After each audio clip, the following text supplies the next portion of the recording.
Cat पर्वत का विषय अप्सरा साधकों के लिए एक रोमांचकारी विषय रहा है। हर बार कैट पर्वत से जुड़ी कोई ना कोई रहस्यमय घटना समय समय पर अवश्य सुनने को मिलती रहती है। आज इसी प्रकार एक और घटना हमें सुनने को मिली है। घटना की जानकारी भेजने वाले का नाम उनके अनुरोध पर गुप्त रखा गया है।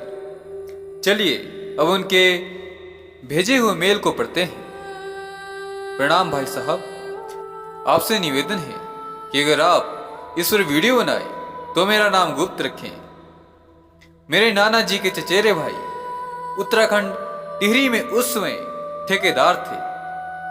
तब पहाड़ी इलाकों में गैस की सुविधा उपलब्ध नहीं थी। नाना जी के चचेरे भाई को कुछ मजदूरों ने खबर दी कि वह आपके पीछे से कुछ मजदूर लकड़ियां गोदाम से चुराकर अपने घर ले जाते हैं। इससे पहले कि यह खबर बड़े अधिकारियों को लगे और यह बात बढ़ जाए, उन्होंने फैसला किया कि वो मजदूर जिस रास्ते से लकड़ियां काटकर बेचने और चूल्हा जलाने के लिए ले जाते हैं, वो उस रास्ते पर छुपकर उन मजदूरों को रंगे हाथ पकड़ेंगे।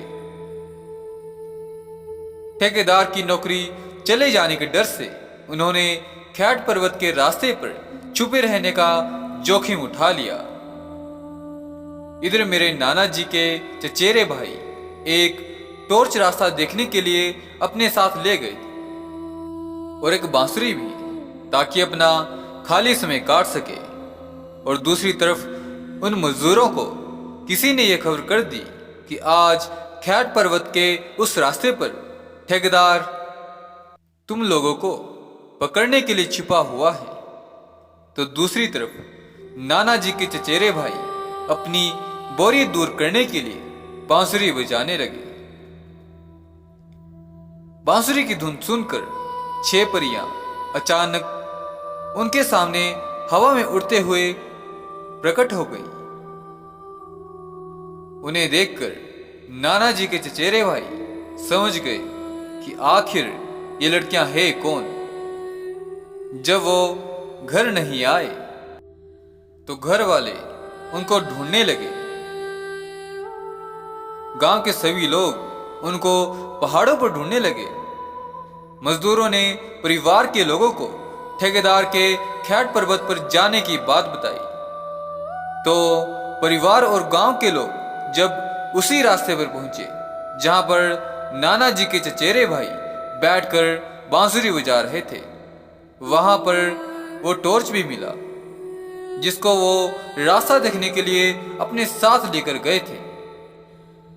सबने सोचा कि शेर या किसी जानवर ने उनको मार दिया है। फिर कई सालों बाद जब गांव के कुछ लोग उसी रास्ते से गुजरे तो उनको वहां एक आदमी चट्टान पर बैठा दिखा। जब लोगों ने उसे पहचान कर उन्हें उनके घर ले आए तो वह परिवार के किसी भी सदस्य को पहचान नहीं पा रहे थे। उनकी साधु संतों जैसी लंबी दाढ़ी हो गई थी और ना ही उन्हें कुछ याद था कि वो इतने सालों तक कहां थे। तब वहां के पंडित ने कुछ पूजा की और तब किसी पर देवी अथवा देवता आए।